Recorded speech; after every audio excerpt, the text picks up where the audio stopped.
Omri, thank you for being here. Um, my first question is just to tell us the story of how this film came to be. Why did you decide to make it? What do you see as its purpose? And firstly, thank you for having me. And so this film was filmed, as it says, kind of towards in the credits. It was filmed in July of 2023. The play it's based on was written by Carol Churchill. It was originally released in Israel, in London, in 2009, in January of 2009, as a reaction to Operation Cast Lead. And there's only 10 shows of it originally at the Royal Court in London, and it sparked enormous amounts of criticism, outrage, controversy, conversation. And Carol Churchill, the playwright, got a lot of backlash for it, as did Dominic Cook, the play's original director. I was 7 years old at the time, so was not as yet aware of that controversy. But in 2022, Carol won a Lifetime Achievement Award. Very well deserved. Carol's 86 years old now. She's written some of the most influential plays in England. And she won the biggest fiscal award of its kind, the European Drama Awards Lifetime Achievement Awards. And then there were protests and accusations of Carol being anti Semitic, using this play as the main force behind it, and Carol's support of the BDS movement, that then got that award revoked from her and taken away. And so, amidst that story, I learned about this play through a translator and an activist in Israel, one of our family's best friend, my dad's best friend, named Doli Palnis, who was writing a petition of Israeli artists in support of Carol receiving the award.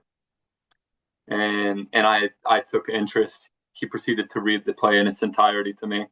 And pretty much right away, I felt that this is something so relevant, so accurate to my experience as someone Jewish, as someone in an Israeli family, and so important to reintroduce to the world and hopefully rewrite the story that it's been done, because it was one of those plays where not a lot of people saw it, but a lot of people had an opinion about it.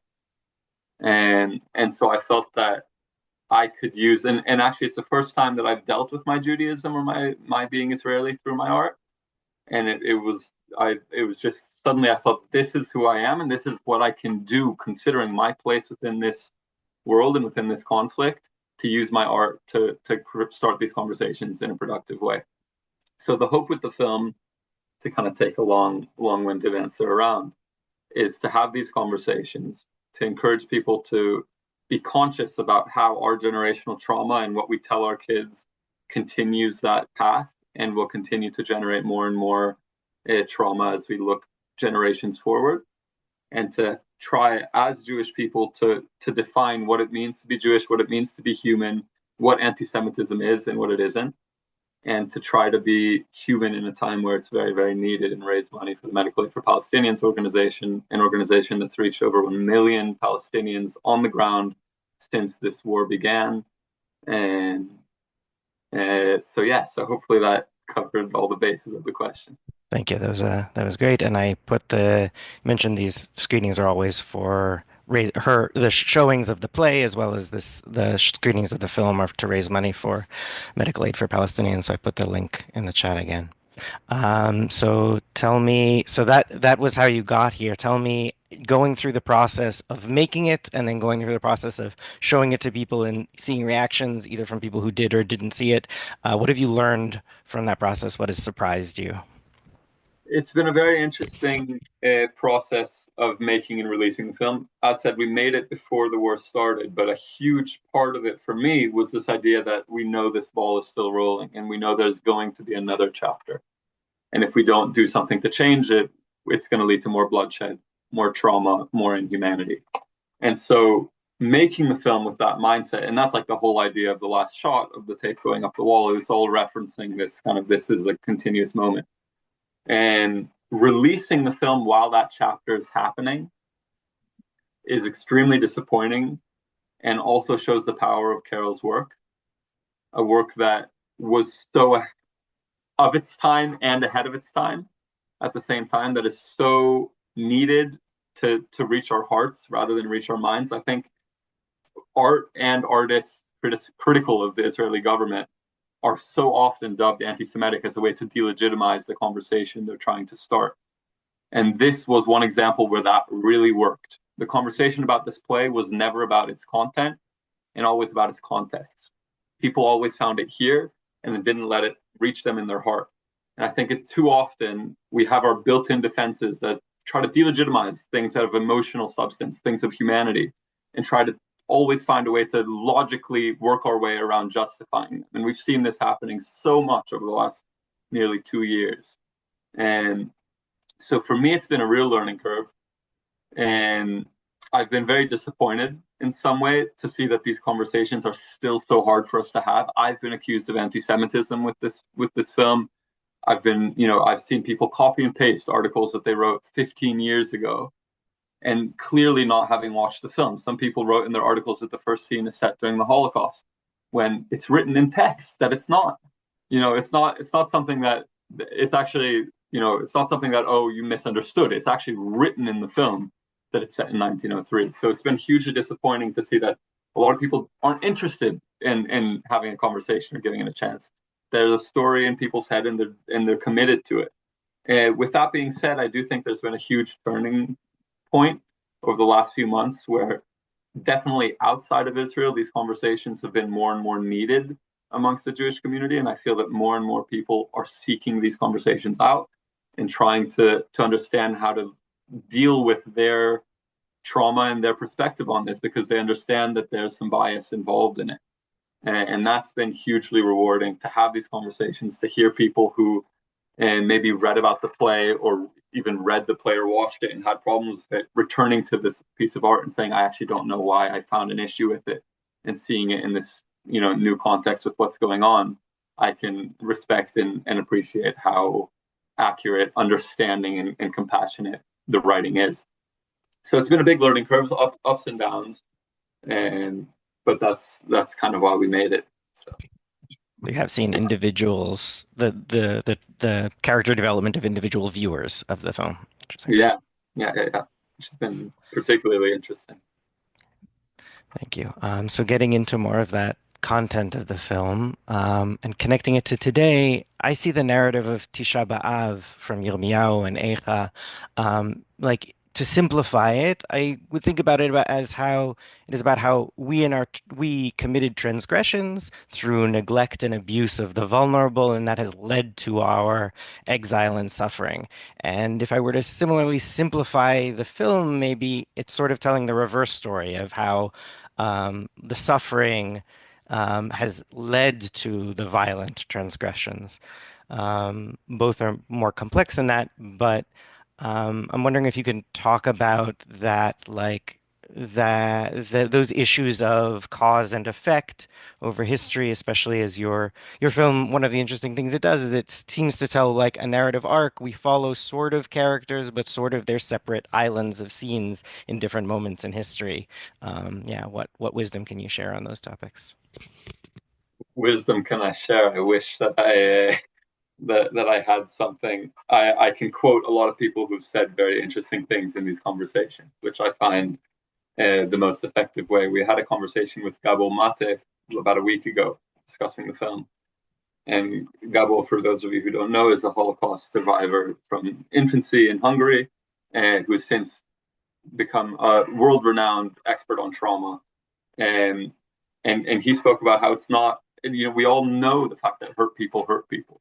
We all know that inhumanity leads to more inhumanity, and and it's been repeated through history, and it's true in so many places around the world, and true in this case in Israel. We know that the wrong we do and the truths we tell ourselves to cope with that will lead generationally to more and more people, causing that pain. And when we've experienced trauma and the desire to close ourselves in to the pain of others and protect ourselves, and that self-preservation mode kicks in, and we've all felt it.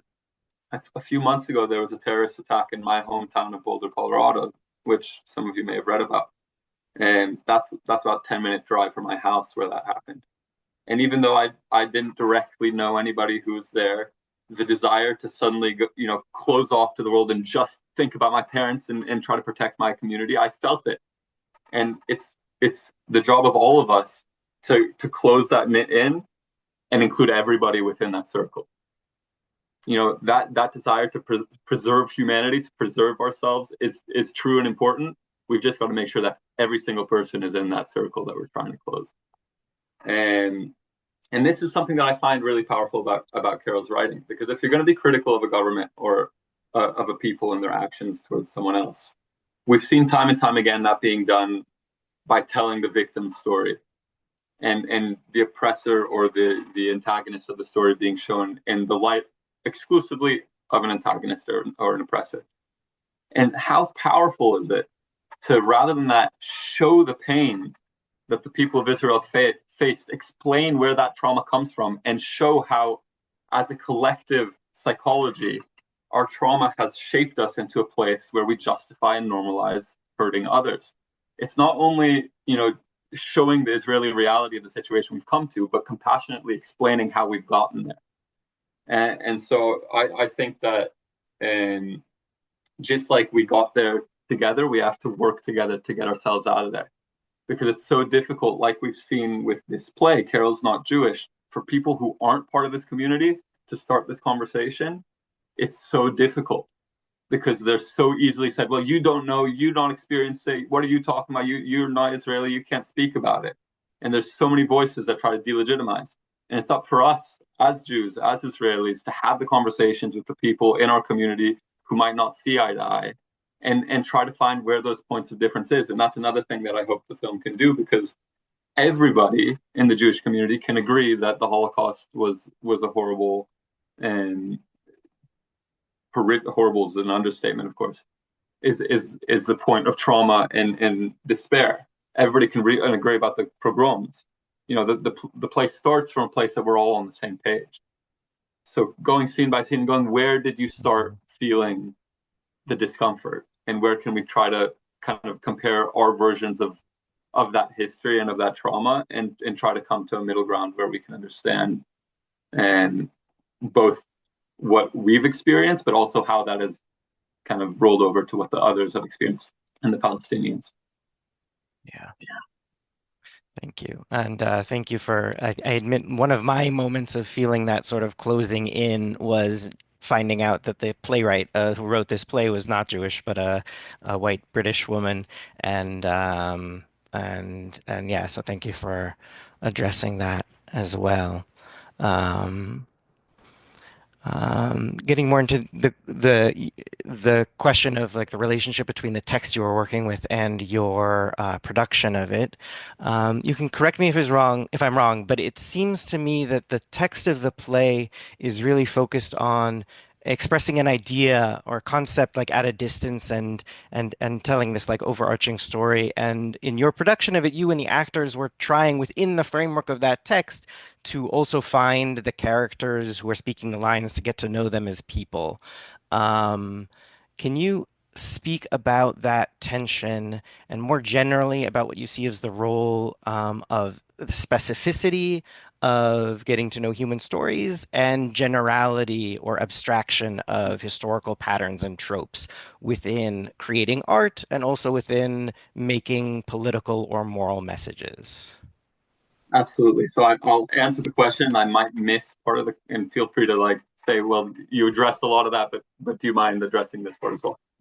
And Carol's writing in general is so unique, and one of the things she's known for is inventing new rules to the way that one writes.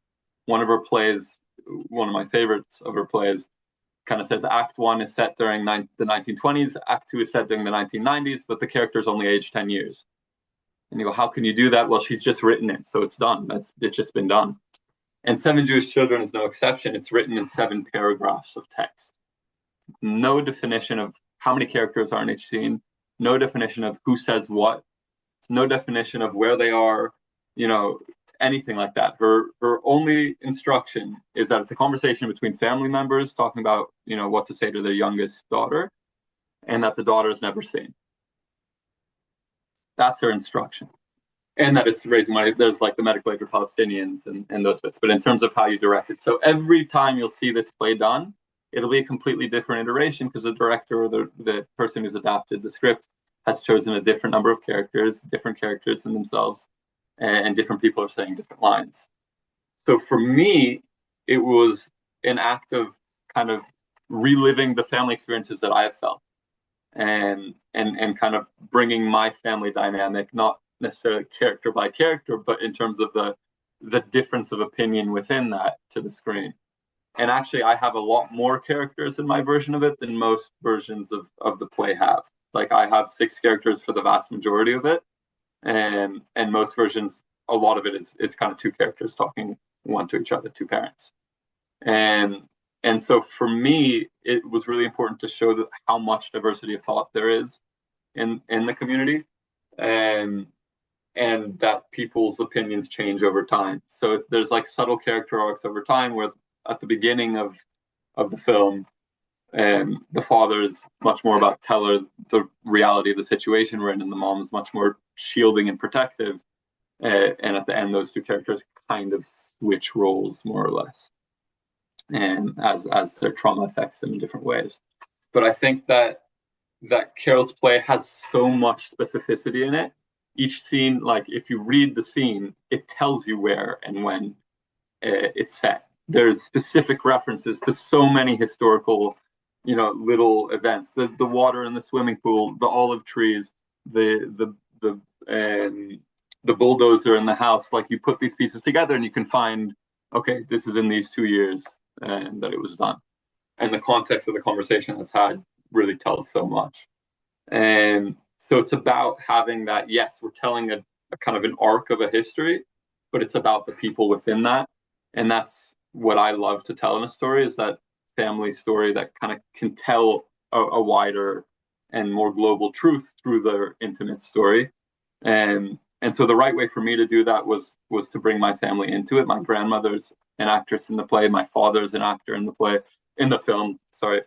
And and so for me it was really that, make it feel like family, because Jewish families are a lot of things, but shy about expressing their opinions isn't one of them. We all will constantly tell each other what we think and how we think the other person should improve what they're doing. And so it was really important to me to have a lot of voices within that. And in terms of overall creating this kind of political art and moral message, and Carol's play is so poetic. When I first tried to adapt it, I wrote a script that was set on location. So each scene was in the house, was in a house, was in a, and on a street, and nobody reacted well to the piece. Because when you have something that's so inherently poetic, trying to pretend that it's real creates a huge disconnect between the reader or the audience and the filmmaker. So it took a lot of kind of rewiring and thinking, when we're dealing with something that's so on the nose in some way, that's so clearly poetic and trying to tell you a greater moral message. Pretending that it's not that will never work. So addressing it and filming it in an equally poetic manner, and then saying to the audience, in other words, we're on the same page, right? This is actors, we're on a sound stage, you can see the lights in the background, but now join us in pretending. And became the way in which we could kind of navigate that complexity while maintaining the feeling of a film, because you watch it and you go, it's so theatrical and it has so many theater tropes, and yet undoubtedly it is a film, not a recording of the play. And so that was kind of the place to navigate. Thank you. I'm gonna read some questions from the chat, and then maybe if there's time, I'll get to more of my questions. Our first question comes from Aisha Asher. What made you decide to use intergenerational conversations as a tool for collective liberation?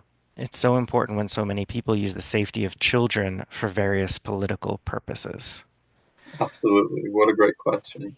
And Especially so because in now I know that wasn't necessarily written into the script, but the characters, you picked the characters. Yeah, exactly. And I think Carol's play very much kind of aligns with that. And it's about parents deciding what to tell their kids. So inherently, it is intergenerational in that sense. And but I definitely wanted to expand it to the grandparents' generation as well, and make sure that we kind of have the through line of at least three generations. And and like you say, so much of the way that we delegitimize it, so much of the way that anti-Semitism is weaponized nowadays is this idea of protecting our kids.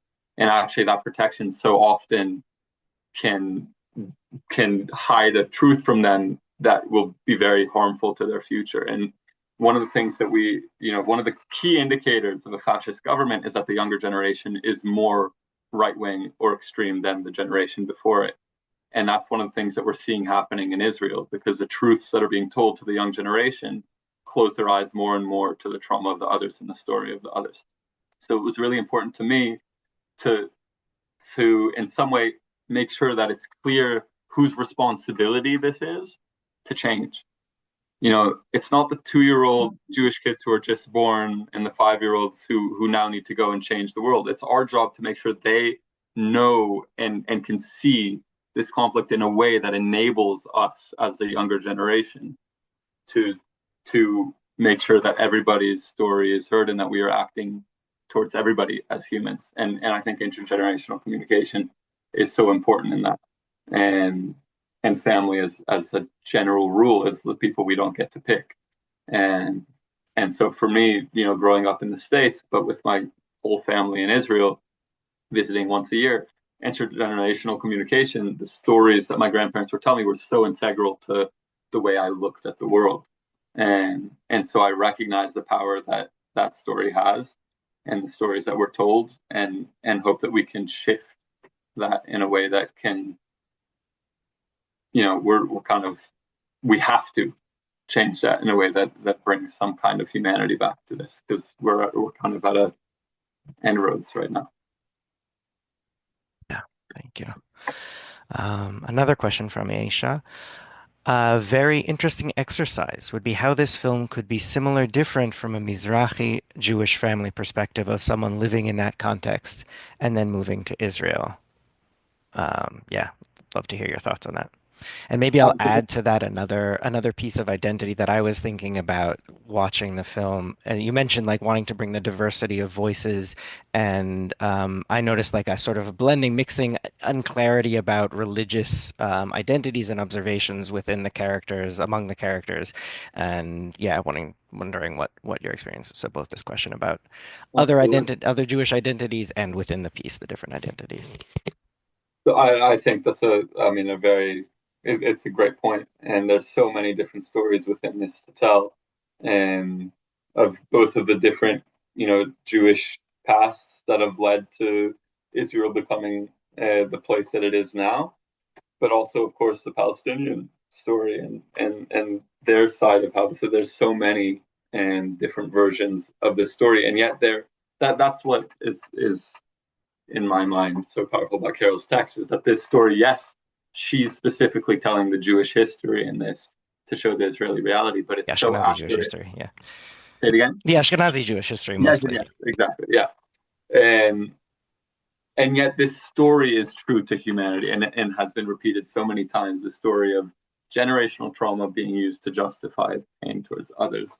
And in terms of the religious depictions within the piece itself, I feel that obviously religion plays a big role in how Israel justifies a lot of its actions. But I also think that it's overused as a tool to blame what we're seeing happening in Israel. That this is not the fault of religion; it's the fault of the misuse of some religious and rights, let's call them, or the misattributions. So it was important to me to, yes, religion and kind of increase of religion in Israel definitely plays a role in this, and yet it is not a rule that someone who is more extreme in their views is religious and someone who isn't.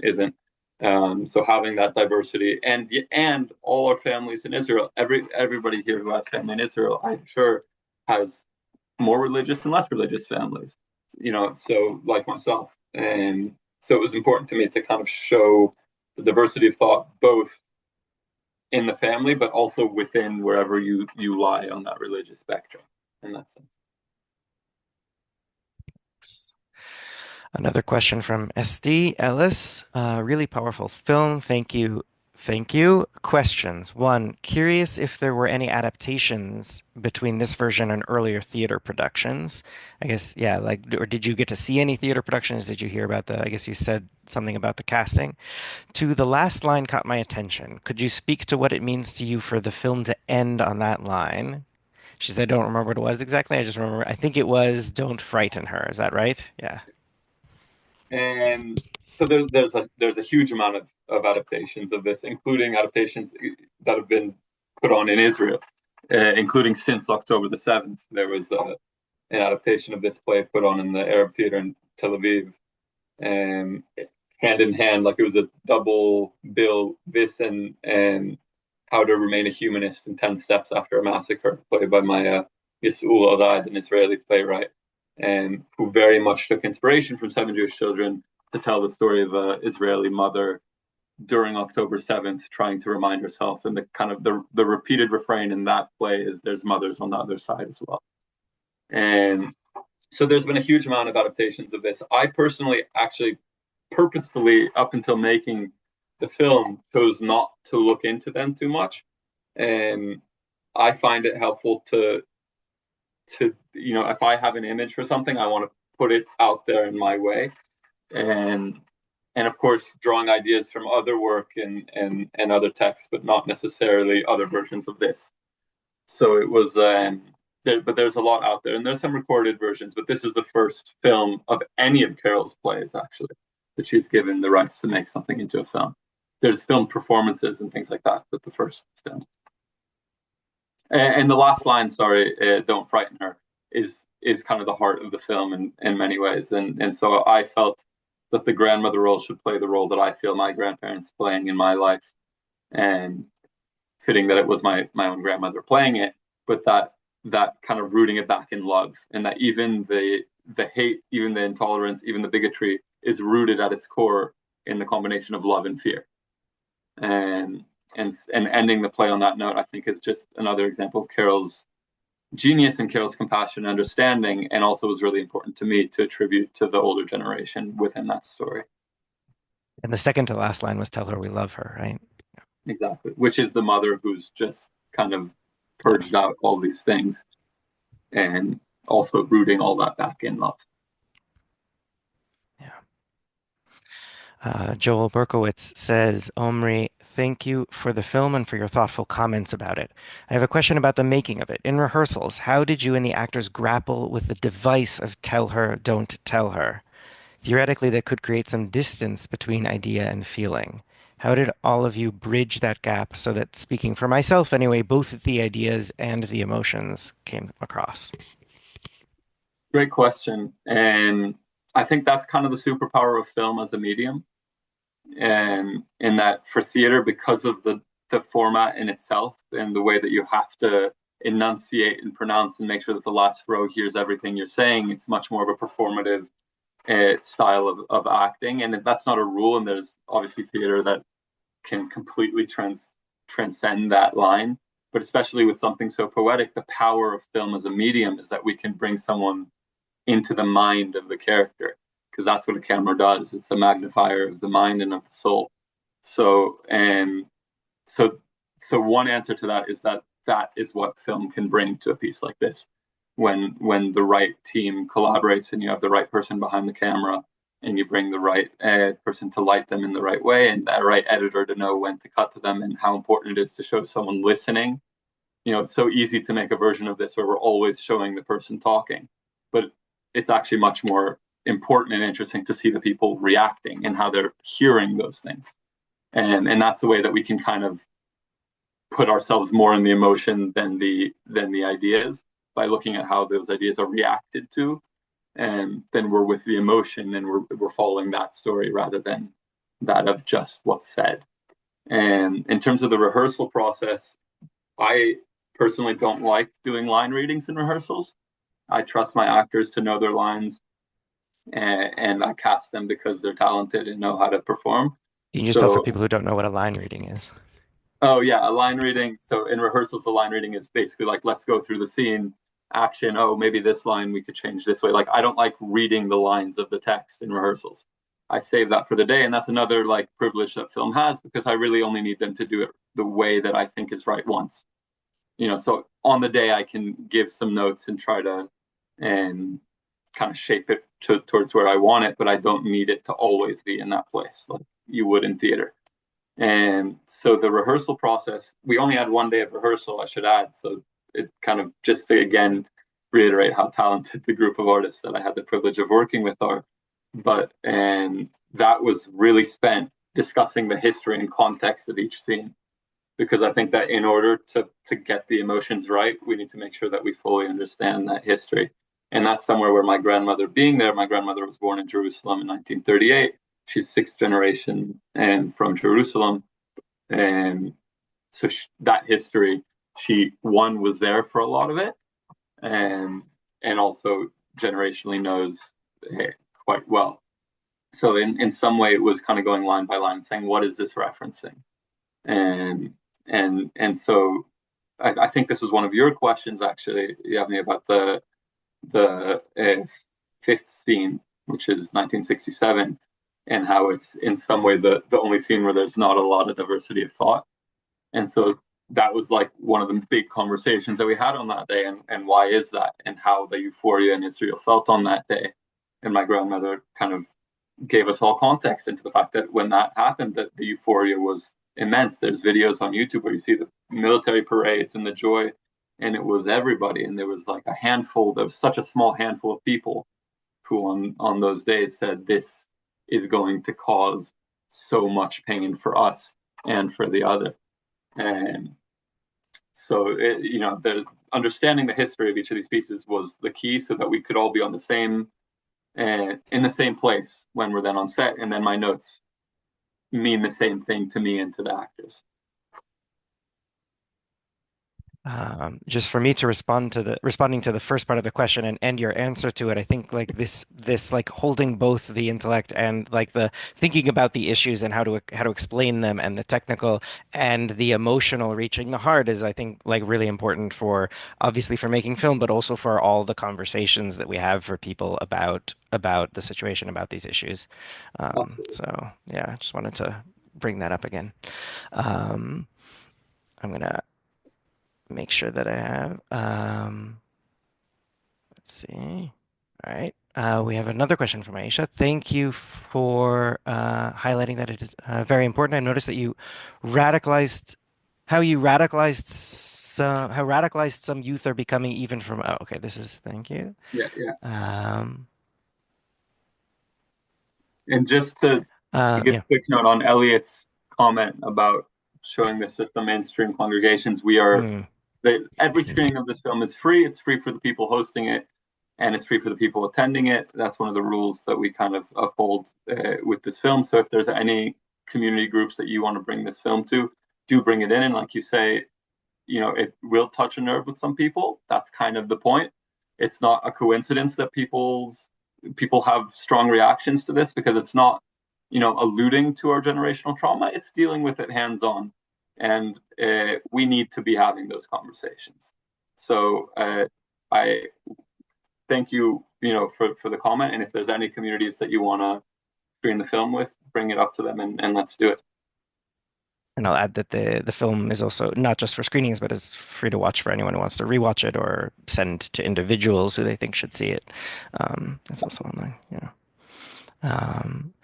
Aisha makes a comment here that I'm going to pick out a piece of it. I haven't read it all, but noting that the child is not ever featured in the film, and this is something I was wanting to raise too. That there's like this film is dense with like negative space. We never see the her of the tell her, don't tell her, and we never see the them of the of who they're telling or not telling her about. You mentioned that you would love to see more of those stories also told separately. Can you tell more? And this came up a little bit, but could you tell more about what it means for this film to have those things off frame, out of frame? Yeah, absolutely. And I think so big a part in the way that we all think about this conflict is the story of the other.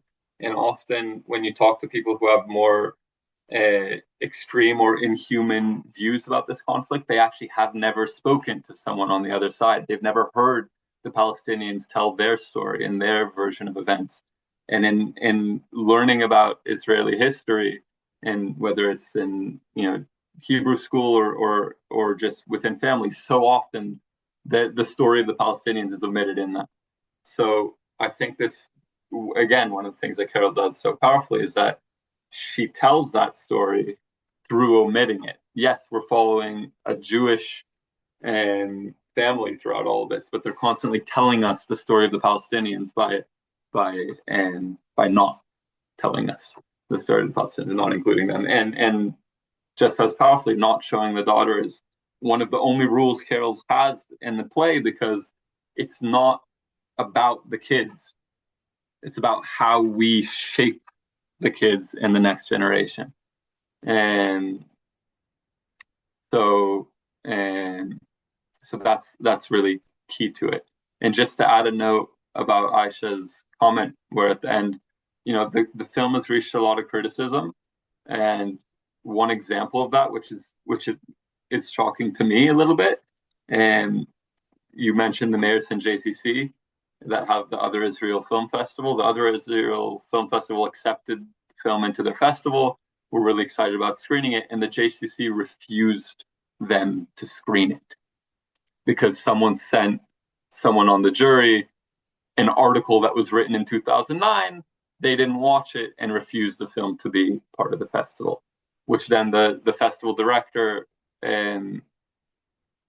argued and argued and argued and managed to get us a private screening that technically wasn't publicized anywhere, where we had a room to screen the film in, but it couldn't be part of the festival because they weren't willing to have it publicly viewed. So Maybe that's the way to get it the most attention and desire. Everyone wants to see the forbidden film, maybe. exactly. And yeah, and as I said, the film is available to watch. It's on YouTube. And there's also a conversation. Like I said, we had a Zoom with Gabor Mate just last week. We've posted the entirety of that Q&A. His perspective into this is so interesting because, like I was saying, he's lived this history, and his ideologies have changed a lot throughout that timeline, and his understanding of trauma is just it's a very heavy conversation. But I do encourage you all to watch that. And yeah. Thank you. And a final question, what are you working on next? Or what would you like to be working on next? Or what would you like to be watching other people working on next? And wow, three great questions. And so what I'm working on next is a really exciting, it's an adaptation of a concert more than a play exactly. And which is going to be filmed in January. It's a feature-length film, lots of music integrated into it, again playing with the medium of film and trying to break all the rules while maintaining a unanimous feeling of watching a film. And it is dealing with these issues of having conversations when they're difficult to have. And so it touches on Palestine and Israel, and yet it's not directly about it like this film. And I'd like to be working on a lot of different things.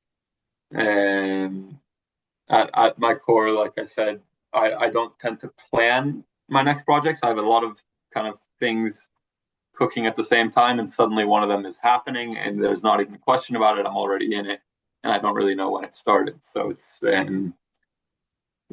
a constant evolution of finding what is in my hands next. I am open to making a whole lot of films, but of course, I hope that another project that deals with Palestinian humanity comes back into my hands, and that we can continue to bring this message out in our communities. And what I hope that other people work on is, I think film is kind of, and people all the time talk about AI being a danger to film. I think AI is a danger to entertainment, but not to art. I think art is inherently human at its core, and film is one of the few mediums that does both entertainment and art at the same time. And the entertainment aspect of film, absolutely, AI is a danger to, and it will likely take over the entertainment side of film. And so the films that we watch for the fun of them, I think will very likely become more and more AI based, like we're seeing now already happen on social media.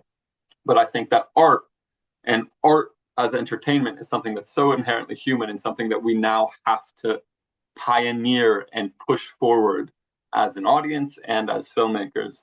And to like entertainment will be there. It exists and it will be able to fulfill its own thing. But art that is entertaining, human stories about humanity is something that we can only bring to the table if we watch it and if we push it forward. So that's what I hope both for myself and others that we continue to hold that in high regard. Thanks. Any last message for us or question I should have asked or something And in the last two no, minutes? I think you covered kind of a lot of ground. But when we do these screenings, we often end with a Palestinian poem or a few poems. So if it's all right, I'd love to read a poem. Is that okay? Yes, please. So this is a poem written by Zaina Azam, who's a Palestinian poet. She wrote it in response to when in the beginning of the war, there was a CNN story talking about how Palestinian families were writing their names on their legs. And so the report was titled, "Some parents in Gaza have resorted to writing their children's names on their legs to help identify them should either they or their kids be killed." And Zaina wrote this: "Write my name on my leg, mama. Use the black permanent marker with the ink that doesn't bleed if it gets wet, the one that doesn't melt if it's exposed to heat. Write my name on my leg, mama. Make the lines thick and clear. Add your special flourishes so I can take comfort in seeing my mama's handwriting when I go to sleep. Write my name on my leg, mama, and on the legs of my brothers and sisters. This way we will belong together. This way we will be known as your children. Write my name on your leg. Write my name on my leg, mama. And please write your name and Baba's name on your legs too, so we will be remembered as a family. Write my name on my leg, mama. Don't add any numbers, like when I was born or the address of our home. I don't want the world to list me as a number. I have a name, and I am not a number. Write my name on my leg, mama. When the bomb hits our house, when the walls crush our skulls and bones, our legs will tell our story, how there was nowhere for us to run."